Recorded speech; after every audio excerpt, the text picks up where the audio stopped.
Hello दोस्तों, हमारे channel में आपका स्वागत है। दोस्तों, माया सभ्यता मानव इतिहास के सबसे बड़े रहस्यों में से एक है। जहां आज मेक्सिको देश है, वहां सदियों पहले एक बेहद समृद्ध सभ्यता थी। लेकिन ऐसा क्या हुआ कि अचानक ये सभ्यता गायब हो गई? अगर आपने इतिहास पढ़ा होगा तो माया सभ्यता के बारे में आप कुछ न कुछ जरूर जानते होंगे। यूं तो ये एक प्राचीन सभ्यता है जिसके बारे में वैज्ञानिकों को भी बहुत कम मालूम है और इसीलिए इस सभ्यता को किसी रहस्य से कम नहीं माना जाता। सैकड़ों सालों से वैज्ञानिक इस बात का पता लगाने में जुटे हुए हैं कि आखिर इस प्राचीन सभ्यता का विनाश कैसे हुआ, लेकिन आज भी उनके पास कोई सटीक जवाब नहीं है। हालांकि इसे लेकर कई तरह के दावे जरूर किए गए हैं। तो आइए जानते हैं इस सभ्यता का क्या इतिहास रहा और ये क्यों हमारे लिए खास है। तो चलिए शुरू करते हैं।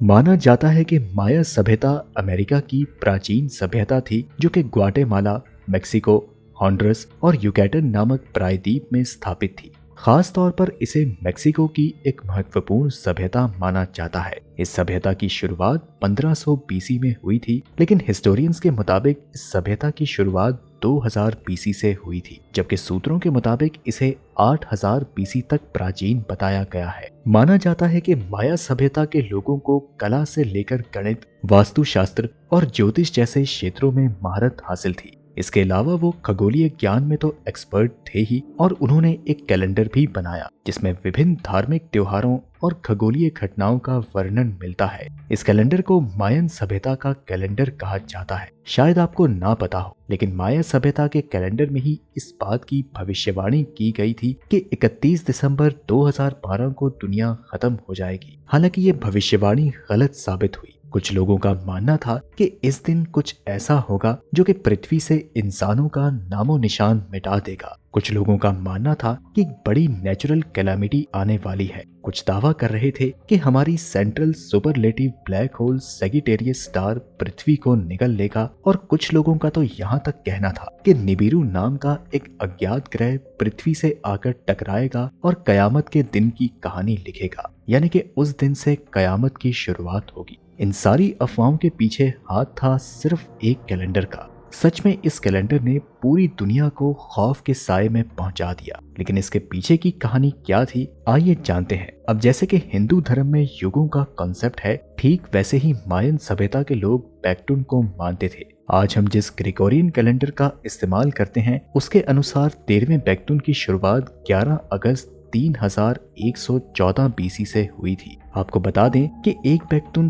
5126 सालों का होता है, तो इसका अंतिम दिन था 31 दिसंबर साल 2012। अब पूरी दुनिया में यह खबर फैली हुई थी कि क्योंकि इस दिन माया कैलेंडर खत्म हो रहा था, तो शायद यही कयामत का आखिरी दिन होगा। लेकिन वास्तव में ऐसा नहीं था। ये दुनिया का आखिरी दिन नहीं, बल्कि एक युग का अंत था और दूसरे युग की शुरुआत थी। मायन सभ्यता के लोग मानते थे कि वो फोर्थ वर्ल्ड में रहते हैं, और इससे पहले उनके देवता 3 दुनियाओं को बना चुके हैं, और ये 3 दुनिया भी खत्म हो चुकी हैं। अब माया सभ्यता के अनुसार ये चौथी दुनिया है। माया सभ्यता एक मीजो अमेरिकन सिविलाइजेशन थी जो कि 16वीं शताब्दी में स्पेन के कब्जे में आने से पहले तक किसी तरह अपना अस्तित्व बचाने में कामयाब रही। लेकिन उसके बाद सिर्फ इस सभ्यता के लोग दुनिया में अलग अलग जगहों पर पाए जाते हैं। आपकी जानकारी के लिए बता दें कि मेक्सिको और सेंट्रल अमेरिका में रहने वाले लोगों को मीजो अमेरिकन के नाम से जाना जाता है, और इन्हीं कारणों से आज मायन सभ्यता को याद किया जाता है। उन्हें उस बुलंदी तक पहुंचने में कई साल लगे। मायन सभ्यता को आसानी से समझने के लिए इसे अलग अलग समय में बांटा गया है। तो सबसे पहले हम बात करते हैं ग्रीक आर्काइक पीरियड की, जिसकी शुरुआत में पहला गांव 1500 बीसी से 2000 बीसी के बीच बसाया गया। ये वो दौर था जब गांव में रहने वाले लोगों ने अपने भगवान को पूजने के लिए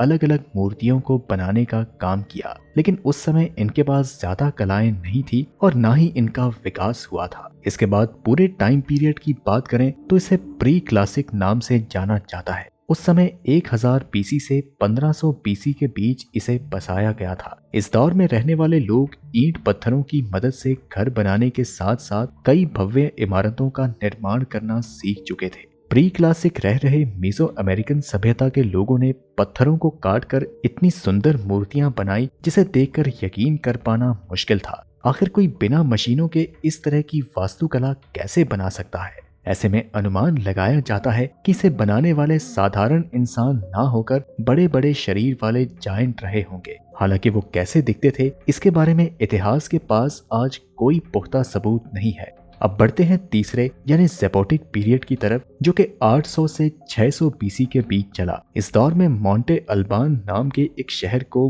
मायन सभ्यता के कल्चर सेंटर के रूप में बनाया गया, जो कि इसकी राजधानी भी थी। इस सभ्यता में लोगों ने एरोग्लाइफिक राइटिंग, मैथमेटिक्स, एस्ट्रोनॉमी और कैलेंडर बनाने का गुण सीखा था। आपको बता दें कि हिएरोग्लिफिक्स राइटिंग सभ्यता के प्रयोग में की जाने वाली एक भाषा हुआ करती थी। इसके बाद आता है टियोटिहुकन पीरियड, जो कि 250 बीसी से 100 बीसी तक चला।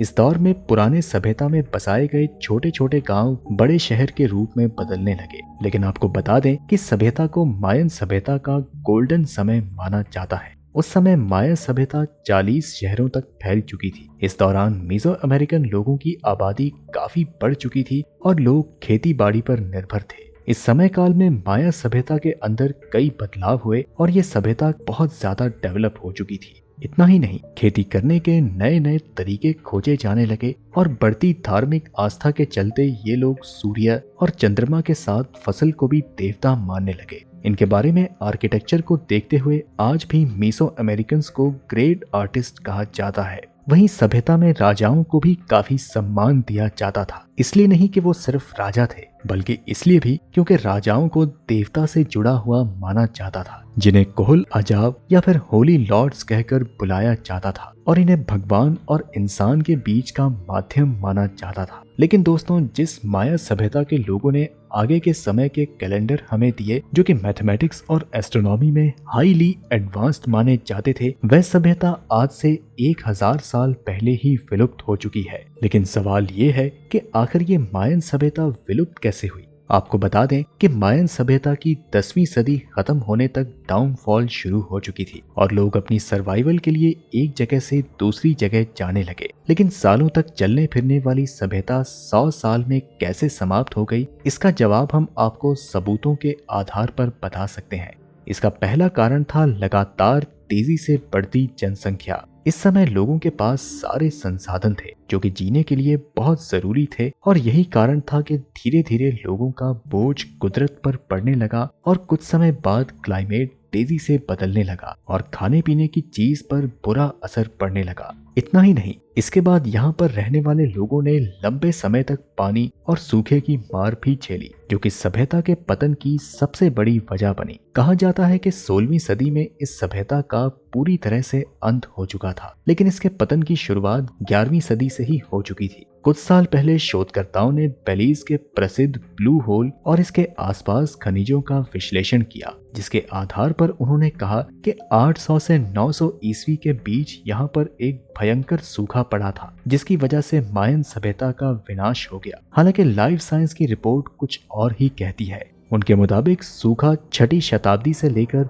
10वीं शताब्दी तक पड़ा था, जो कि मायन सभ्यता के अंत का कारण बना। इस दौर में राजा की शक्ति और धार्मिक आस्था से जुड़ी चीज को खत्म कर दिया गया। इससे लोगों में मिलजुल कर रहने की आदत बिल्कुल खत्म हो गई और जब लोग माइग्रेट करने लगे तो लोगों ने धीरे धीरे कई ग्रुप बनाए जो कि सत्ता और पावर दोनों चाहते थे और इन्हीं सबको पाने के लिए ये आपस में लड़ पड़े और यही चीज इस सभ्यता के पतन का एक और कारण बनी। पहली बढ़ती आबादी और फिर सूखा पड़ने के बाद युद्ध ने इस सभ्यता को समय के साथ साथ इतिहास में तब्दील कर दिया। ऐसा भी कहा जाता है कि स्पेनिश आर्मी ने इस मायन सभ्यता के बचे हुए लोगों को इस जगह से भगा दिया और उन पर लगातार हमले के कारण ये सभ्यता एक दिन नष्ट हो गई। इसलिए 10वीं शताब्दी को मायन सभ्यता का अंतिम दौर माना जाता है। यूं तो आज भी इस सभ्यता के लोग अमेरिका में पाए जाते हैं और उस दौर की आज भी 70 से ज्यादा भाषाएं बोली जाती हैं। मायन सभ्यता कोलंबियाई मीजो अमेरिकी सभ्यता से पहले की मानी जाती है। ये जगह आज मेक्सिको के युकैटन में है, जहां पर किसी जमाने में मायन सभ्यता के लोग रहा करते थे और आज इसे मीजो अमेरिकन सभ्यता कहा जाता है। तो दोस्तों, आज की इस वीडियो में इतना ही। अगर आप भी मायन सभ्यता के नष्ट होने के बारे में कुछ और बातें जानते हैं तो हमें अपने विचार कमेंट में जरूर बताएं। हम फिर आपसे अगली वीडियो में मुलाकात करते हैं।